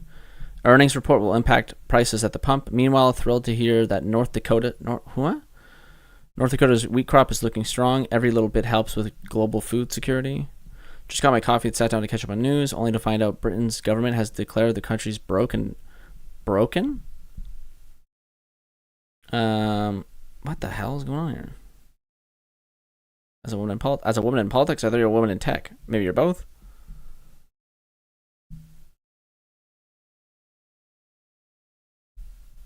Okay, weird. I don't understand that. As a farmer's daughter, you got a lot of things going on here.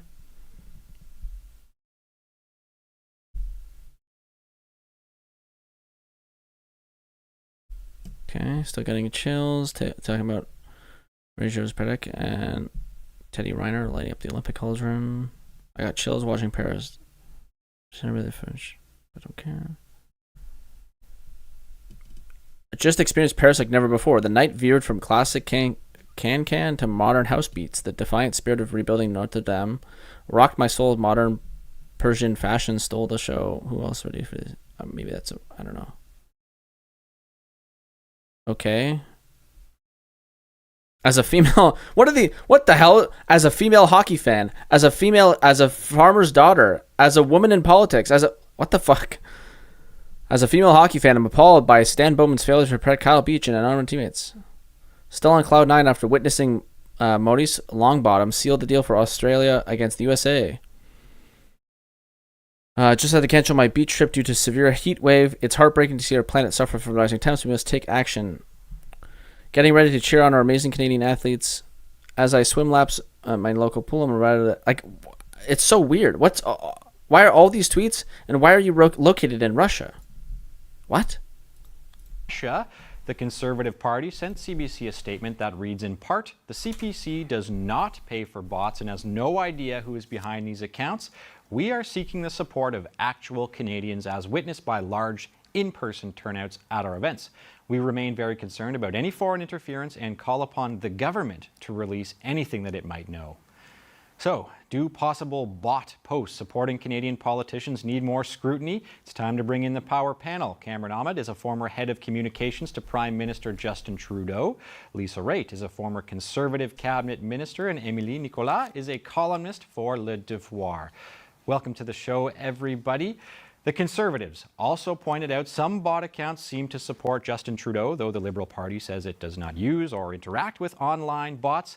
But Cameron, what's your take on this bigger question as raised by the NDP of whether the election commissioner? Well, no, I guess I'm only no. I was gonna say it's strange that all those bots have that same message, but that's obviously aiming it towards. They brought up 3 bots that all said that message. It could be the fact that every other tweet that I saw there too, with all those other strange tweets, maybe those tweets are also tweeted by the same, like a bunch of different accounts. Should investigate this.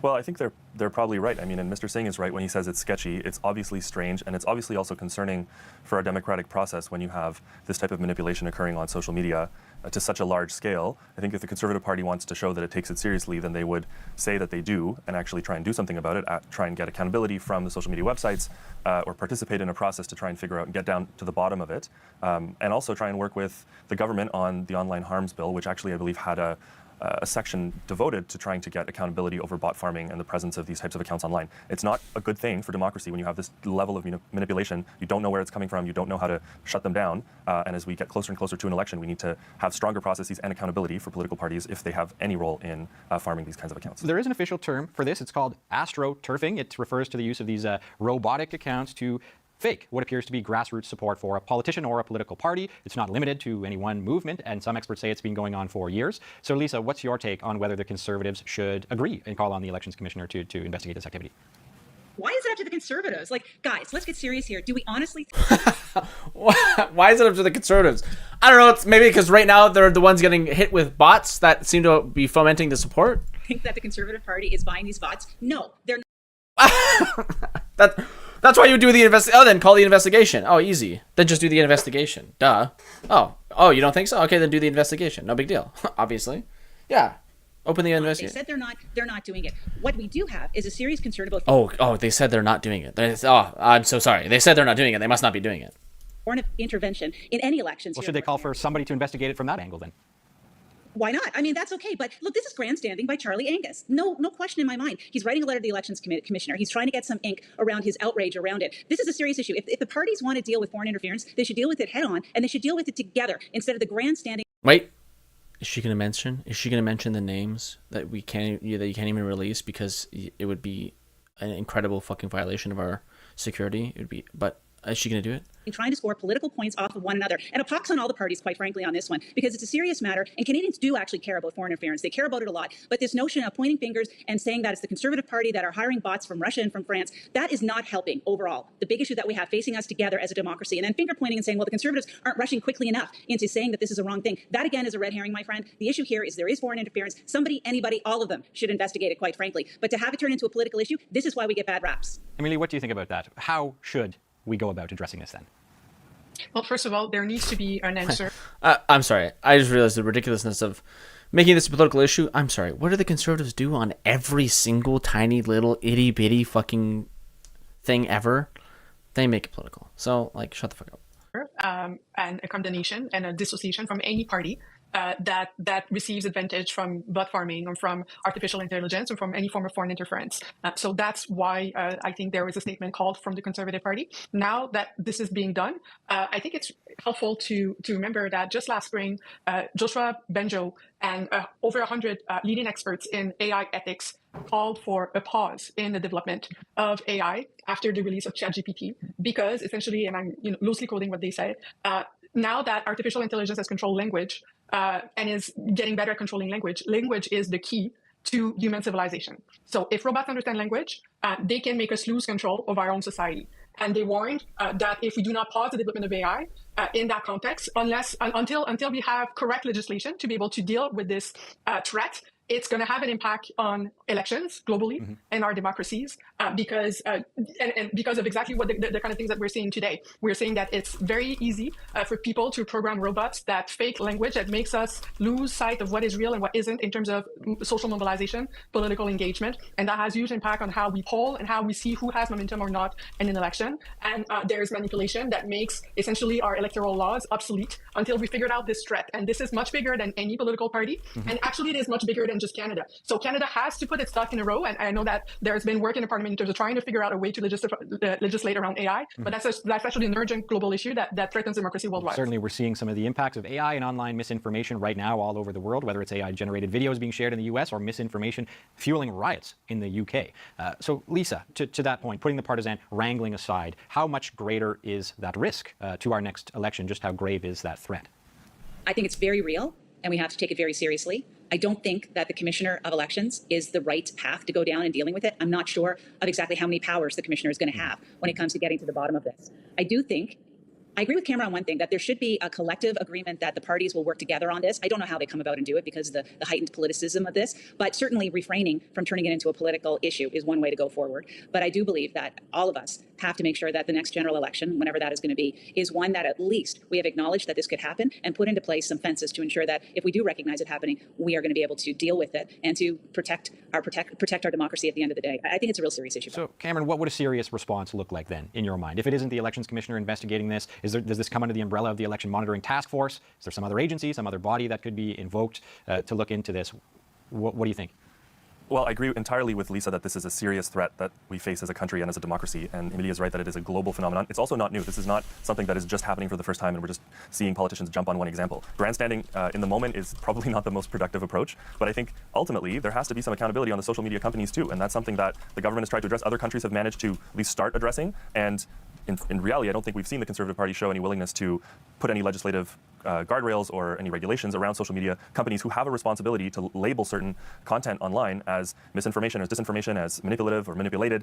So I think that's a big part of the answer here. And agreed, all parties have to work together because this goes well beyond one party, one election cycle. It is pretty fundamental to the future of our democracy and the belief and trust that people have in our institutions and in the information that they consume online. I mean, if you can't trust anything anymore to be true, then it's extremely grave and extremely serious for citizens to get involved and to to participate actively in our democracy. So a big part of this solution, I think, has to rest on social media companies. We can't trust them to do it on their own. We have to, governments have to impose rules on them. It also is perhaps a little bit concerning that there's no definitive way to verify who is or isn't behind this. And so, Emily, let me turn to you for the big question I asked off the top.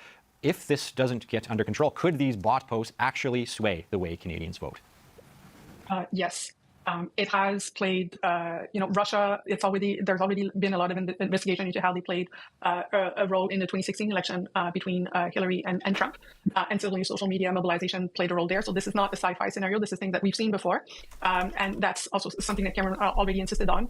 The only thing that I would add, and this is something that's being pointed out by experts, is that through the latest development of AI, it's basically a lot cheaper and a lot easier for people to engage in this sort of nefarious activity. And so this is something that is bound to become even more an issue now with the language generative technology that we have now. And so this needs to be solved. And basically, there's been a lot of experts who've called on urgent, but really urgent action from the government of Canada around legislation, not just on election. And that there's basically two things: there's election and foreign interference, but there's also the issue of the tech itself and the development of those technologies. And so there needs to be more accountability in terms of foreign interference. There needs to be more accountability on platform, but we also need to really have more of a framework around people that develop technologies that can be used in a very nefarious way when they're put in the wrong hands as well. I've got about 30 seconds left each. Lisa, I'll go to you first. One party is in government, the Liberal Party. What should the government do?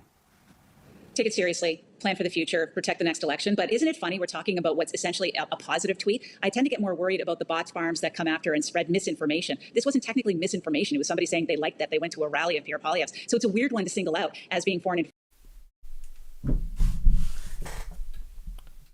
What? It's still foreign interference. What the fuck? Hello? Are you kidding me?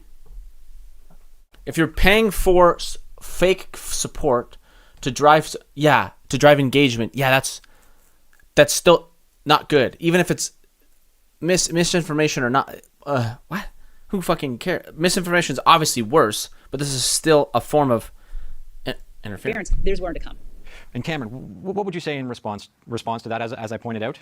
The Liberals are in power. They have the ability to address this in a serious manner if they choose to. What would you like to see the city do? There's always more they can do, but they already have started to address this. And the online harms bill is one of the ways that they're trying to put accountability on social media companies. And I've yet to see any good faith or any legitimate attempt by the Conservative Party to show any willingness to work with. All they do is attack the government when they talk about regulating social media companies and spread disinformation about what they're trying to do. In this case, there is an attempt to move forward. There's a bill that's been tabled, and they should probably engage in good faith on that bill, see if there's anything in there they can get behind or work with the government on. Lisa, I give you 10 seconds. I see you shaking your head. If you'd like just a quick rebuttal. It always has to come down to a partisan shot at the end of the Conservatives. That's all. I'm just trying to say this is a big issue. Wait, they're the ones who are not helping with the bill. It always comes down to a partisan shot. Okay, redraft a bill, negotiate on the bill, try to pass the bill. What do you mean? It's always partisan. Okay, one guy's just sitting there in the corner going, "I don't want to do anything about these bots online. I don't want to do anything." And then she's sitting here like, "Oh, it's a big deal. We all need to deal with this." You're part of the party that's not dealing with it. Hello? This is a bigger issue than taking partisan shots at one another. And Cameron, every time you talk, you took a shot at the Conservatives. I never once took a shot at the Liberal government. This is a big issue. We're out of time, unfortunately. I want to thank you. Shot at the Liberal government. This is a big issue. We're out of time, unfortunately. I want to thank you. I want to thank our power panel, Cameron Ahmed, Lisa Raitt, and Emily Nicolas. There's that bill. I don't know what would you rather him do? I didn't take a single shot at the Liberals. Okay. There's a bill on the table that helps deal with this thing. The Conservatives do not want to participate in anything involving that bill. You can either rebut that statement. Maybe that's not true. Maybe you're like, oh, no. Maybe she could say, oh, you're actually wrong. I don't know why you're pulling shots at the Conservatives. They actually are trying to negotiate that bill and change it in this and this and this way. No, you can't say that because they're not doing anything. So what else would you rather him do? If there's a bill there that aims to help target this problem and there's only one party who's sitting there on the sidelines like, I don't want to do it. What? It's partisan to call out the one group of people that isn't doing anything about anything.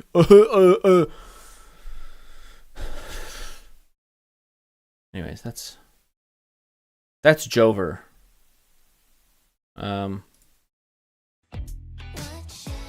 What the? Oh, it's a Lily. Lily. You're wrong about this branding. The branding. Hey, what is up, guys? It is my game. Whatever.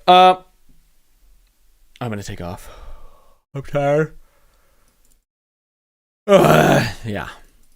So, yeah. Thanks for tuning in if you did. I'm gonna hopefully edit this video that I just recorded.